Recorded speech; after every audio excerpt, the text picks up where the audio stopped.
நாடு என் வீடு, இந்தியன் என்பது என் பேரு. எல்லா மக்களும் என் உறவு, எல்லோர் மொழியும் என் பேச்சு.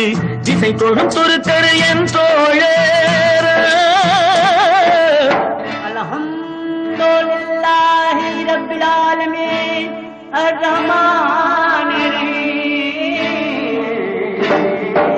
திசை தொடும் துருக்கரு என் தோழர், தேவன் இயேசுவும் என் கடவுள்.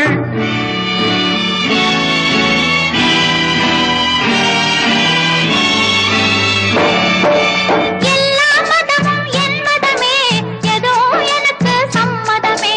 ரகுபதி ராகவ ராஜாராம், பதித பாவன சீதாராம். ரகுபதி